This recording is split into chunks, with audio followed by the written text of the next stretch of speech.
I still don't know if this was the smartest travel decision I've ever made, or if I just spent money recklessly in the name of vibes, because I deliberately booked a 25-hour layover in Senegal, not because it was cheaper, not because it made sense, but because something in me said, do it.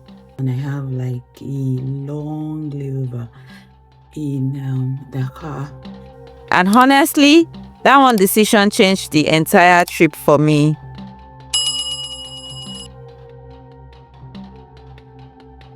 This isn't just a layover story. It's about trusting your instincts, choosing experience over convenience, and realizing that sometimes the part of a trip you didn't plan perfectly are the ones that stay with you forever. So, if you've ever looked at a long layover and thought, is this madness? Or does this even make sense? Yeah, this one is for you. So here's the backstory. Let me be honest. This trip didn't make financial sense. I spent way more money than I would have if I had just flown straight from Lagos to Casablanca.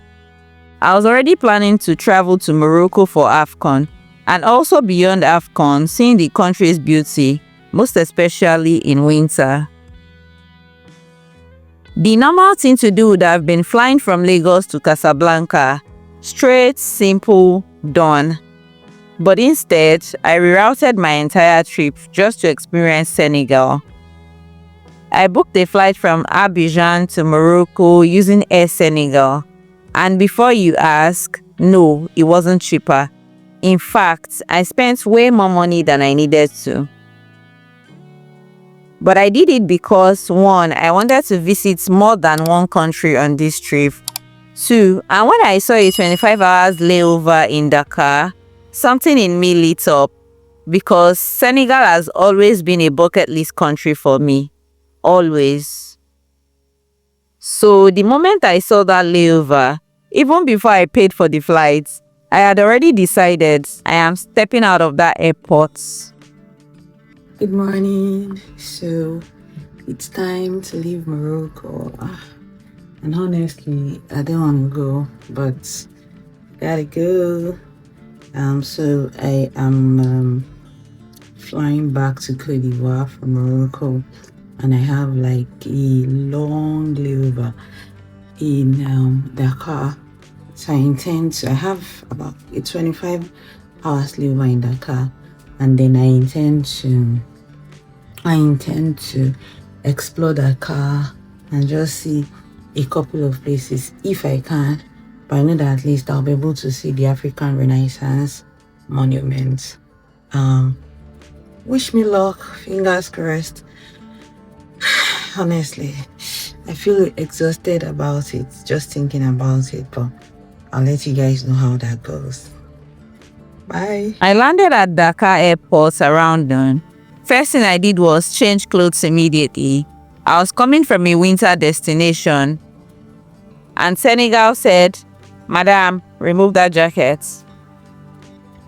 Okay, so I have this very long layover here in Dakar, and I've gone to see Air Senegal. I've gone to their office. They don't have a hotel for me. I mean, I wasn't expecting so much. So they don't have a hotel for me, and I have to find my way, which means that I have to seize the opportunity to explore Dakar and see everything I'm able to see.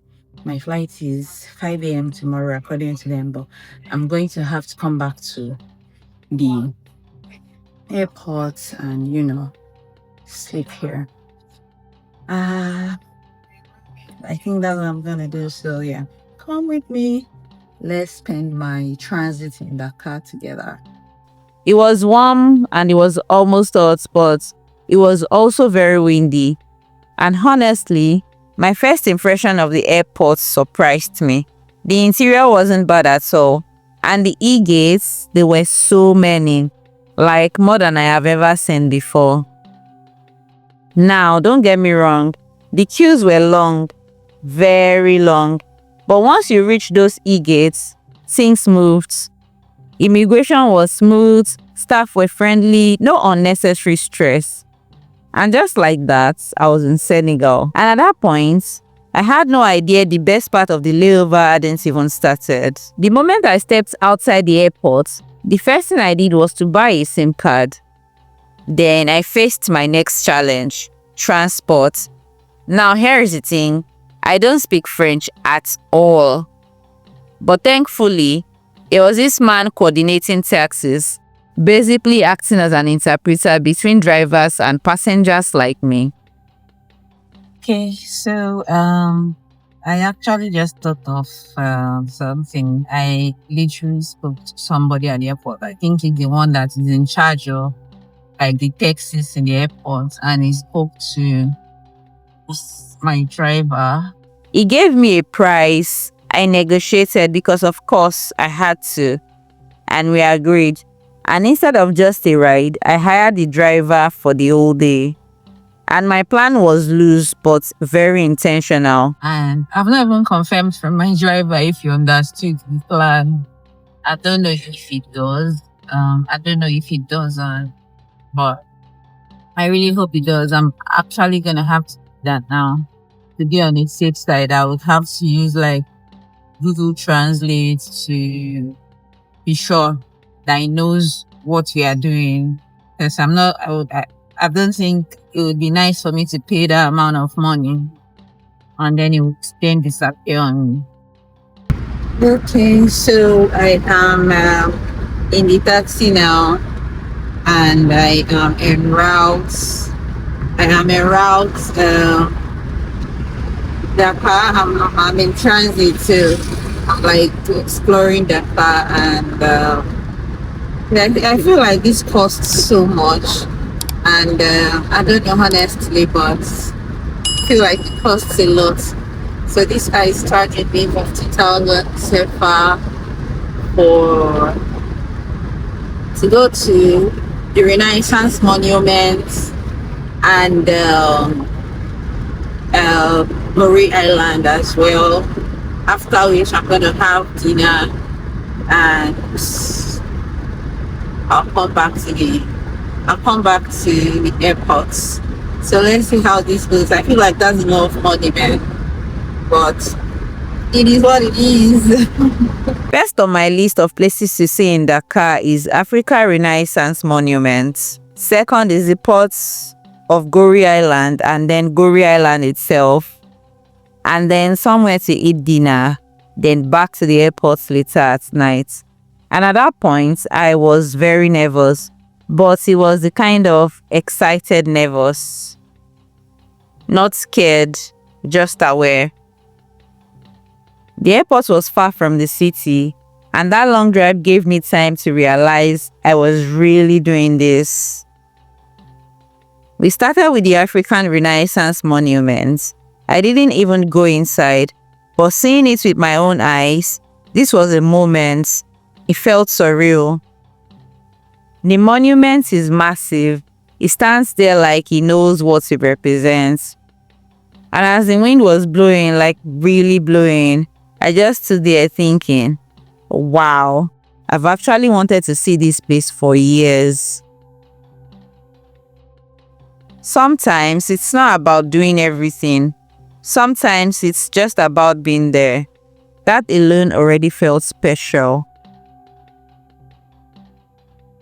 While I was there, I met this American couple.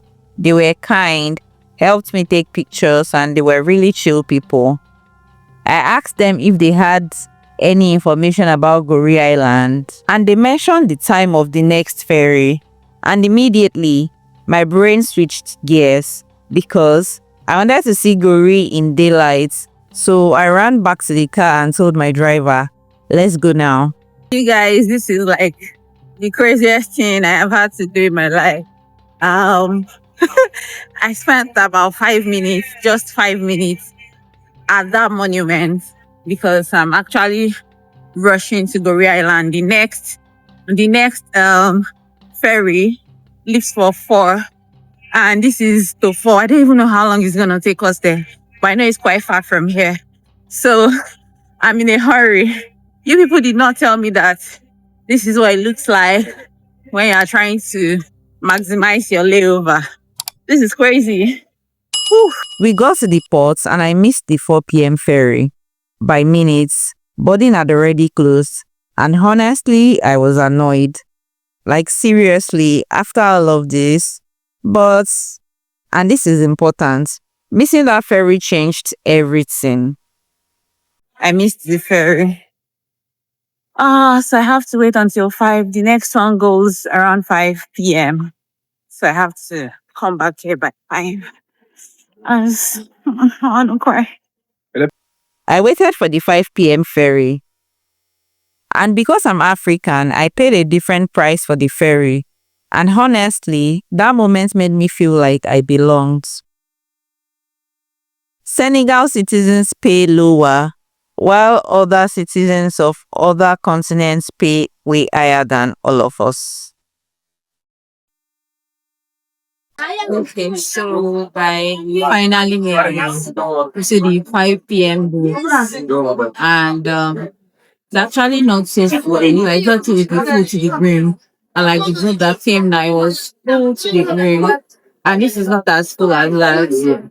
But I'm so excited I made it on this boat. Yeah. I'm so excited. So let's just go.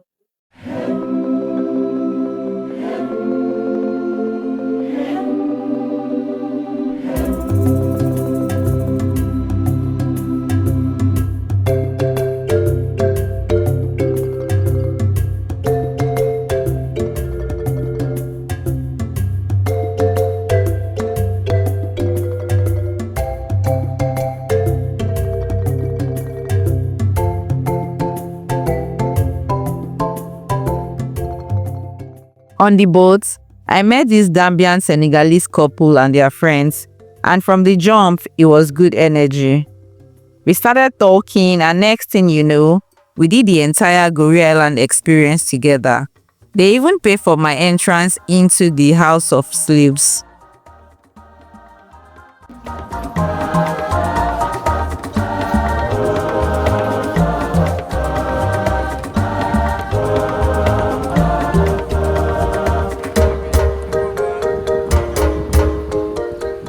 Being in the House of Slaves was heavy. You don't rush it, you don't joke around, you just stand there and take it in. And it reminds you that history isn't abstract. It was people, it was families, and it was pain. Afterwards, I walked around the islands.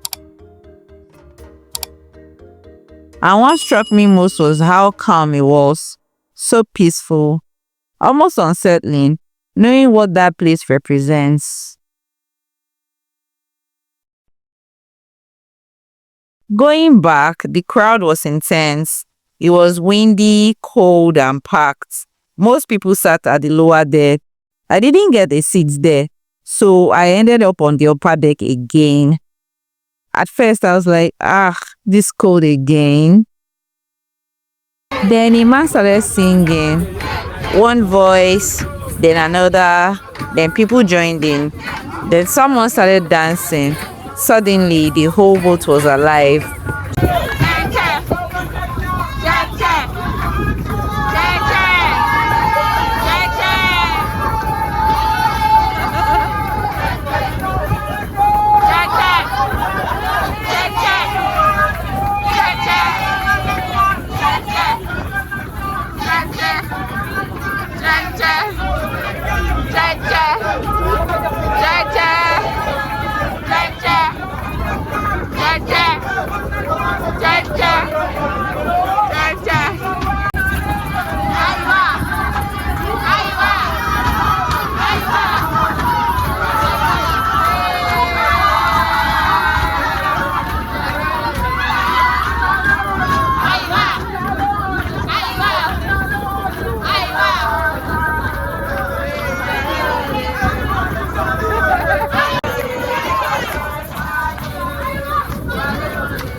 strangers from different countries and different languages.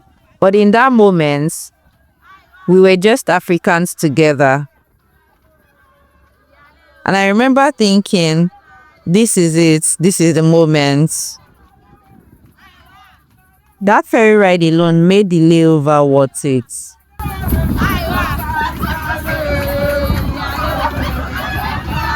My driver waited for me for almost 3 hours. No complaints, no rushing me. He was just showing me so much kindness.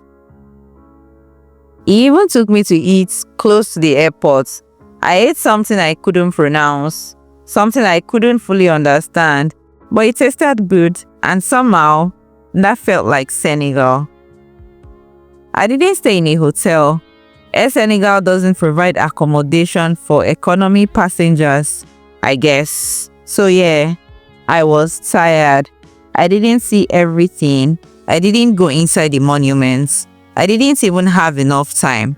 But still, seeing Senegal, feeling Dakar, standing at Goree, that was enough. So, did this trip make sense?